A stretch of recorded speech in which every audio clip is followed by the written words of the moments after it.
dheeressu jirta humaatii miti asii taatu salafni saaliini sahaabota taabi'iyyoota atbaa taabi'aati irratti dubbatamu.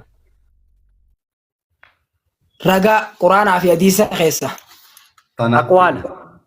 Aqwaala laala inni deebisaaf aqwaala aalimaniiti habibi. Aqwaala aalimanii. Beeyneen dubbannu beeytee amma kan isin qabu bakka kanatti qabu dandeenya amma bakka kanatti. Mee haasawaa gaafee takka isin dhaggeeffanna. Laalisku gaafii irratti amma aqwaala ulamaa ni itti aqwaala ulamaa keessa jiraate Quraana keessa hin jiru. Haya aqwaala ulamaa san himuu qabaa mire deebi'ee gaafii biraa aqwaala ulamaan ni amantaa jechuun ni deemu. Yoo inni kana ni amanatee Haalidirraa gaafii takkan qabu. maa hin kaarte jechuu deemu. Hamza meetillee gaafii gaafadhu Hamzaan haa gaafii gaafadhu. Gaafii takka qabu. Haalidirraa hin gaafii takka qabu. Haalid gaafii takkitti gaafatte deebisaa osoo hin arganne maa gaafii biraa dheeyitaati. Gaafuma takkitti gaafatte. Miti jajjee fiiguu bara. Bar deebisuma barbaadaa jirraa bar ammas. Mucaa barnootaa afaan beekte. Mucuma afaan beekte. Tun xabi'aatee sanii wacuuni waan isin irra laalluun qabnu. Hamzaa maal jette? Mee Hamzaa Sheekh Jaabir ati uska Hamzaa maal jette? Akkin jeeti gaafii takkitti gaafatte deebisaa fatiirraa argadhume gaafii gubbaan hin gaafatini nuufillee nuti namni dillee as jala jirru kunillee waa adda baruu teenya sa'aa tana subii teenya. Gaafii gubbaan hin gaafatini gaafuma takka gaafadhu deebisaa irraa. Dubbiin Hamzaan Haajijee tanaaf bareedduudha bakka laalaale alfaatii irraa yeroo gaafatte deebisaa irraa eeggadhuuji.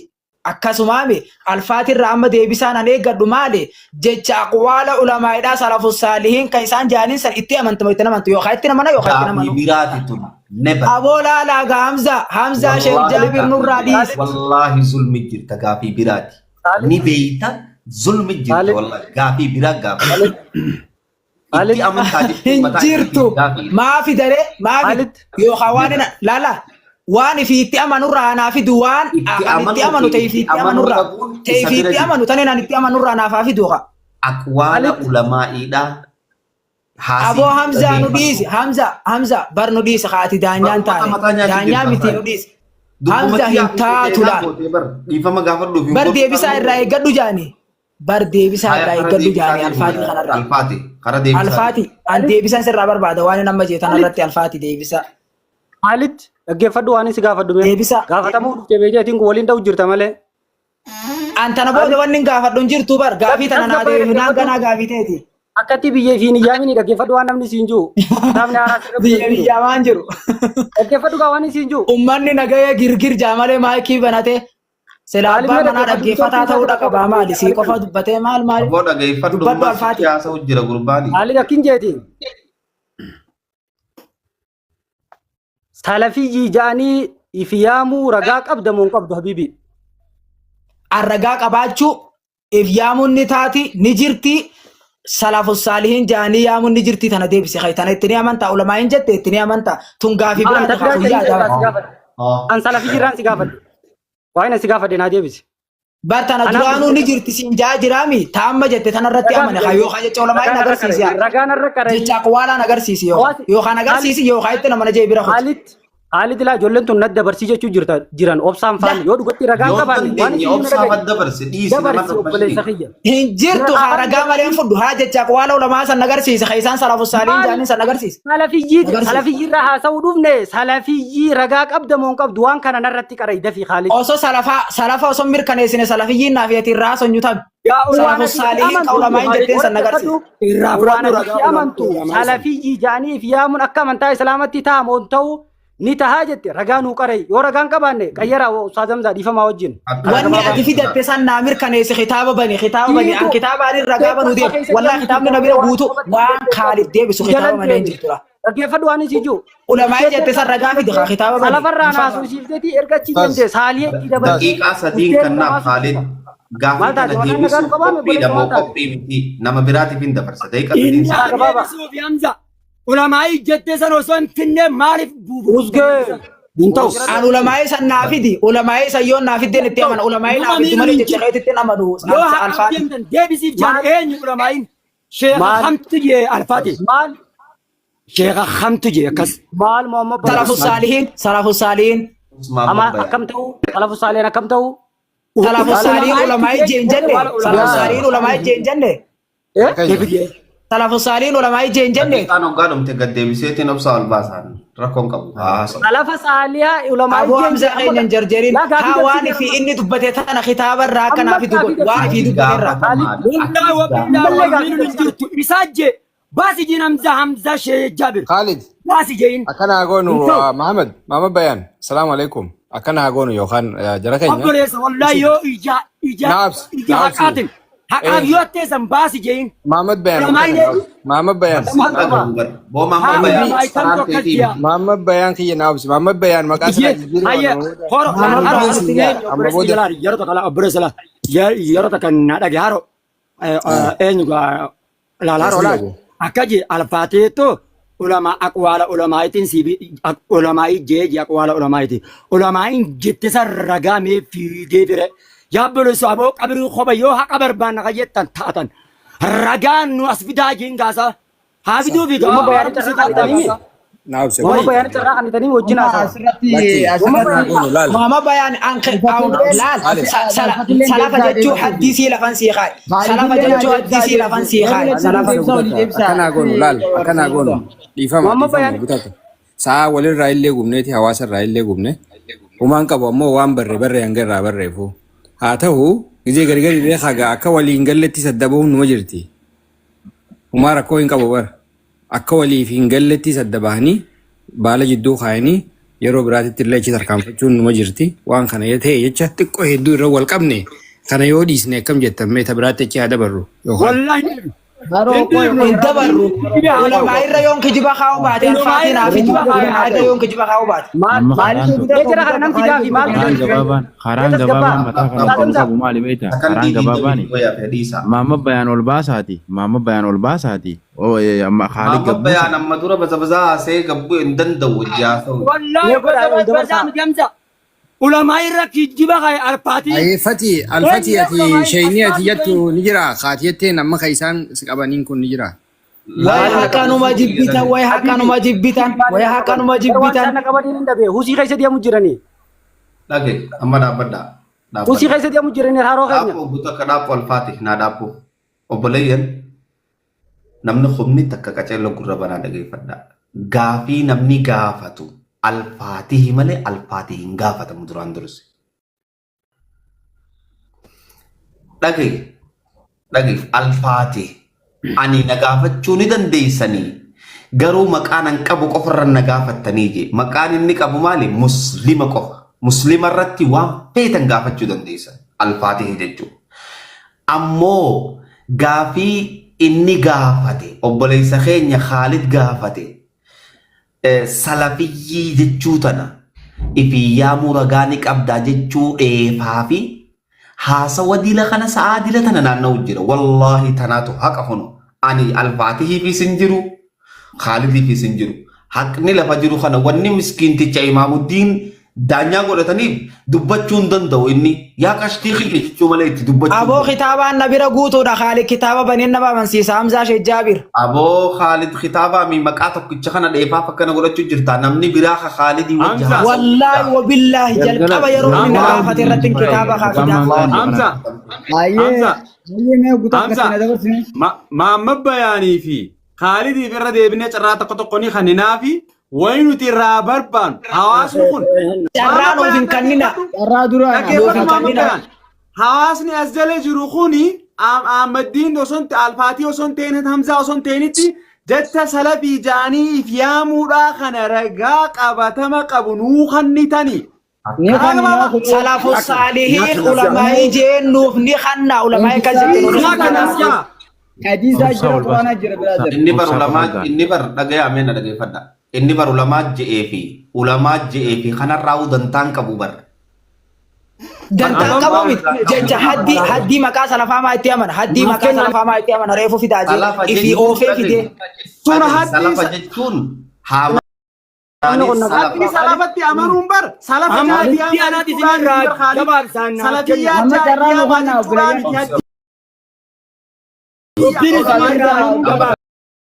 Allah wacanga way magala gomte magala Adam jana dhagee mee Kabajaan gaariidha, okay? Dista kan dhagee mee la magala te ogisi amsa magala ogisi Naaken. Hamza dhagee Dubbii Eenyu isin irraa wajji dubbachuu gabaabsa. fadha amma. Eenyu wajji dubbachuu fadha alfaatii wajji. Ana. Haya. Maalirratti? Amma bayaanii fi obsaa keessaa namni tokko Dubbatina. fadhaa isin lachuu salafaa. Walii gala. gaafin isin qabdi akkanuma ragaa iyaafi duudu ragaafin isin qabnaan akkanuma Awo nama kana inna lillahi. Gaabii Haya, kan isin lamaan keessaa kamtu haasa'u? Maama bayaanii.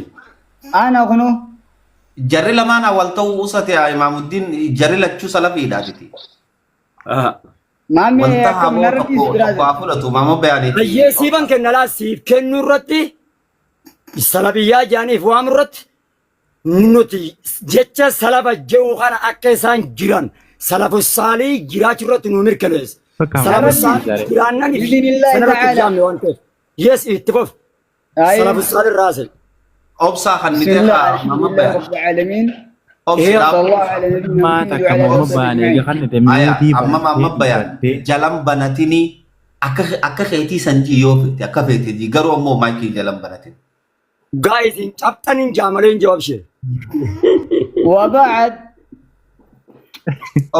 Obsi dhaabbadhu daqiiqaan isinii kan namoo obsa akkanumatti. daqiiqaa kan daqiiqaa. Haya. Faatih daqiiqa irratti ni deemtanii alfaatih. Na baasa akka hundattuu. Haya daqiiqaa meeqa feetan. Daqiiqaa lama kan takka sadiis lama kan bareedaaf. Isiniif gara sadi. Ni gaasirri. Eega. Okay. Dura eenyuufin kan isin lamaan keessaa. Naafan. Haya. Anaa gaafataadha bara.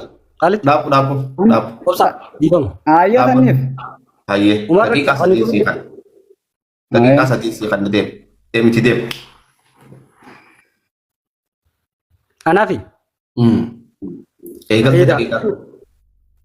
Hayyee obboleeyyan kabajamoo fi jaallatamoo dhugaa dubbachuudhaaf namni har'aan tana nu jala jiru nama gurguddaa nama nan kabaju jajjaallatamaa nama ulfaataadha.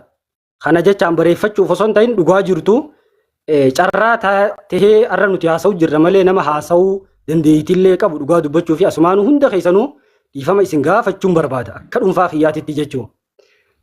Gizeen dabru gara ajandaatitti jechuudha. Barnaamijni keenya sagantaan dura eegalle waa'ee salafiyyaa ittiin if yaamuun tahamoo hin tahuudha. Deeqaa naa kanname guutumaan guutiin itti fayyadama dhiifama. Waa'ee kanaatirraayi. Obboleessi keenya salafa mirkaneessinu malee jee Khalid salafa mirkaneessinu malee salafiyyii irraan dubbannuu naan jee marhaba jeetiin wajji haasa'utti jira. Waa'ee maali? Waa'ee salafaa. Salafa jechuun lugatan akkanaadha. Warri isa dura dabrilleen obsaan kunillee na wajji haasa'u ture akkanumatti Muhammad Bayaanilleen Khalid deemnee salafa haddadaa dhufee saaliha itti daballaa jee. Obboleessa kiyya saaliha gaa tareefurraa baanee erga saaliha itti daballee yoo akkam tahaa haa irraa haasoynuudha kan hin jechuun ture. Dhugaa takka dhugatti haasoytaanii beektaa? Kan nuti irraa haasa'uu ture lafzii salafaati namuutu dhagahuu ture. Lafzii salafaa dhiisee saaliha itti dabale haddii jechuun istilaahatti saalihaatu itti dabalame yoo naan jee Muhammad Bayaanillee akkana jechuun ture. Haya haa ta'u waa'ee salafaati irraa haasa'uu turre. Lafziin salafaa eenyu qabatti? Ni qabatti. Nama dabre hundaa'uu ni qabattiin jechuun ture. Lafzii maali? Lafzii salafaa. Jaallan keenya immoo wanni isaan irraa loolu jiran warra dabre Firaa'uunaa fi maarree warra dabre san nurraa dhiisii jaan aboo akkamittiin dhiisa rabbiin hin dhiisne faja'alnaahum salafan wa mathalan jechuu jira rabbi subhaanahu wa ta'ala jarri sun salafaa jechuu jiran asitti wanni isinii galuu qabu lafzii saalihaa kana itti daballa yoo kanaan juu namni kun waliin hin haasaa beekadhu dhugaa dubbachuuf akka lafzii saalihaa erga itti dabalamteetitti salafarraa immoo salafarraa maaliin jeen lafziin salafaa hundarra dubbatamti ragaa quraana fi hadiisarraa lafziin salafaa hundarra dubbatamu irratti isiniif hin fidaan jeen. Khalid as deebi'eeti lafzii salafaa taabiyyoota sahaabota taabiyyoota atbaa taabiyaa qofarratti dubbatamu ragaa quraana fi hadiisa keessaa siif hin fida je'eenaan jee. لا أنا مؤكد أنجي لفظين سلفا هندرتي دبتمودا deemee jecha keessatti ammas saaliha ifi itti dabale hayyee saaliha itti dabala Date sahib, date jazakallah. Amin, amin. Date ni kan. Naam. Allah yahdik. Osoo Allah yahdik ya. gaafatin daqiiqaan si jalaa dhume. Itti deemu Deeqaa dhume bakka hayyeenuman dhiisuma itti fufi. بسم الله الحمد لله رب العالمين. ارجم ربي عليه الصلاة والسلام ستفترق أمتي كما افترقت اليهود والنصارى ومن يهوداتي في قرتين نصارى كقرقر فجاني كنا قرقر فجور داتا يعني في حديثني رواتر ميدا غسي جريتو تان ترباتي ميلا متان ترباتي متكتي قرتي أمنتا إسلام أمنتا إساني قيست كريستانا في مني قرتي يهوداتي لين كسي قرقر فجان وستفترق أمتي يرجم رب صلى الله عليه وسلم إلى 73 فرقة كلها في النار إلا تكملجي وشفتم ما نبدت تاتورا إلا أين ملء إسانا قرتوان إرقام ربي عليه الصلاة والسلام رتي تيفي أصحابان إرقام ربي رتي تانييشو أوقا خنا نتي اعتقاد خيستي نتي لكي سلفين جنو نتي قرتي اعتقاد سلف صالح ينفر النويشون دين إسلاما خنا ينفر النويشو إسلامنا سلف الرادف ورخوتين رادف دين كن جار أمتا خمتا كافي دبا فري في جرا من أكا إجرات تيشو أمتا ديرا خانا ورخون سلفا ميتي يجون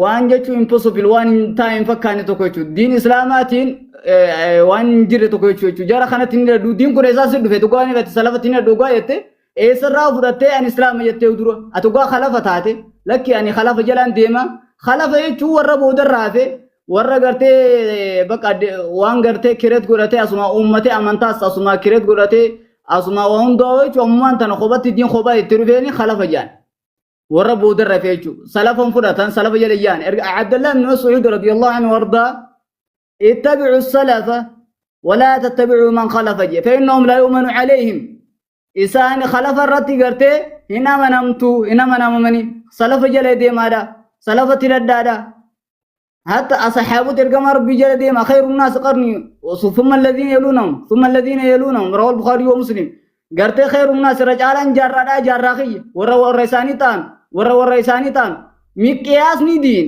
بكي حديثني رافضتهم بكي أمانتان رافضتهم فرتم تقرني سدين كان ورين اسود الرافا وري اسود الرفني معتزله في جويميه في قرتي احباش امد انت دون انت قرتي عبد الله نرغي لبناني دقه كري غرتي فيديو تونون دينو دين كان رفنجچو اما ان اللي تبيرا نو في دودي ما بخ دي سارا بقى اسلام ناند بكاين فراتم دين كاي براتم يوني سلف الرام فران وري دين كان فسر وري دين كان نوغي سلف الصالح سلام جلن ديمون ارجم ربي عليه الصلاة والسلام فاطمة دان أنا سلفك جن أنا سلف غيتي طيب لماذا لا نتصل نتي مالي في قرتين نسوي مالي سلف وسلف ارجم ربي سلف غيتي مالي من جن أكو ما قرتين مني كافرة وإذا قيل لهم اتبعوا ما أنزل الله قالوا بل نتبع ما ألفين عليه آباءنا أو ولو كانوا لا يعقلون ولا يهتدون خالي في جرس سواتكم بينيتو يوها سوى إيجل الأبو بيو